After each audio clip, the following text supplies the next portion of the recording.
Usiku wa kuamkia hii leo, Young Africans kupitia kampeni yao ya What Player imeweza kumfikia mkali wa dimba ambaye anafumania nyavu kutoka katika ligi ya South Africa, Peter Shalulile, baada ya kutangazwa na klabu hiyo kuwa ni mwananchi. Sasa leo tutajaribu kuzungumzia kuhusiana na safu ya ushambuliaji ya wananchi Young Africans. Mimi ni Salum Abubakari, nipo na Dennis Livingstone. Dennis, usajili wa Young Africans kwanza wamekuja na kampeni yao inaitwa What Player, na imeshusha vyuma vya maana kweli kweli. Tumeona wamemdondosha Ibrahim Cheick-Tule, lakini jana pia wamedondosha chuma kingine, Peter Shalulile.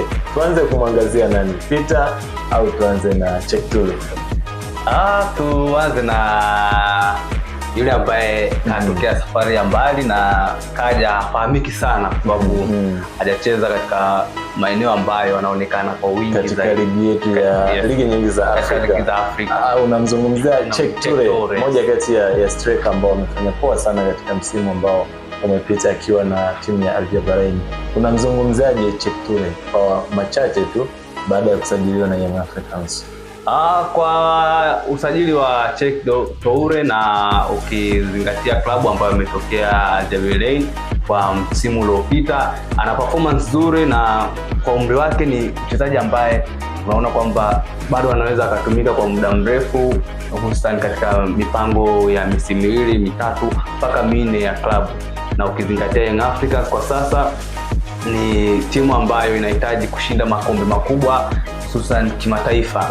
Ni timu ambayo kwa ndani tunaweza kusema imemaliza kwa namna moja ama nyingine. Kwa hiyo ni chaguo sahihi na ni kitu sahihi ambacho viongozi wa Yanga wamekiona, na ni kitu ambacho kwa namna moja ama nyingine kwa upande wa Young Africans kwa msimu uliopita ndio eneo ambalo lilikuwa lina changamoto katika idara ya ufungaji, hususan katika striker namba 9 ambaye walikuwa wanahudumu pale Prince Dube pamoja na mwenzake Depo. Kwa hiyo performance haikuwa nzuri. Tunatarajia ujio wake na kwa kile ambacho amekifanya akiwa na klabu yake Al Jabalain ni kitu ambacho kinatuaminisha kwamba anaweza akaziba magepu na kuondoa yale madhaifu ambayo yalikuwa yanaonekana kwa wachezaji waliokuwepo pale. Kwa hiyo ni kitu kizuri. Labda tujaribu kuangazia mastreka wawili ambao umewataja, Depo pamoja na Prince Dube, muongeze na Clement Mzize. Wewe pia ni mmoja kati ya wachezaji ambao nawapenda ni Depo, na kusikia mara nyingi sana ukizungumzia Depo. Gepu la Depo, lakini pia nafasi ya Cheick-Tule, hawa wawili wapo ndani ya klabu ya Young Africans. Unadhani nani atakuwa na nafasi kubwa ya kuanza kwa mwalimu? Laurindo Depo alianza vizuri wakati anasajiliwa katika dirisha dogo, na wachezaji ambao wako sasa ni mastriker takriban wasiopungua 4. So unamzungumza Clement Mzize naye karudi kutoka kwenye injury, lakini Laurindo Depo yupo Cheick-Tule pamoja na Shalulile ambaye kaingia Shalulile. Kwa hiyo unaweza ukaona atakayefanya vizuri na atakayeanza tarajia zaidi atakachokitoa katika uwanja wa mazoezi na atakachokuwa anakifanya katika michezo ambayo atapewa nafasi ya kuanza ama kucheza.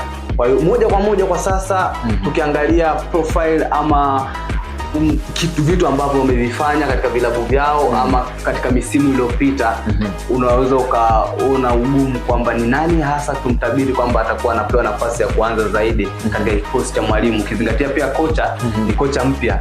Kwa hiyo yeye ana falsafa zake na falsafa zake ndizo ambazo pengine zitatuamulia kwamba nani atakuwa anaanza na kipi ambacho klabu inaenda kunufaika nayo. Katika michezo 34 ambayo amecheza Ibrahim Cheick-Tule akiwa na klabu ya Al Jabalain katika ligi ya Saudia, ligi daraja la pili, alihusika katika mabao 25.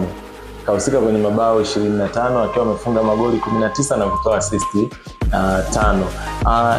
Hii kasi aliyoifanya akiwa Jabalain unaiona akiwa ligi kuu ya NBC? Naweza nikasema nisione ama naiona, kwa sababu itategemea mambo kadhaa, kwa sababu kule alifanya na kilionekana kwa sababu ya aina ya watu ambao walikuwa wanacheza nao, lakini pia na falsafa ya benchi la ufundi hususan mwalimu wake. Sasa anakuja katika timu mpya ambayo ina watu wapya, kwa maana ya wachezaji wapya.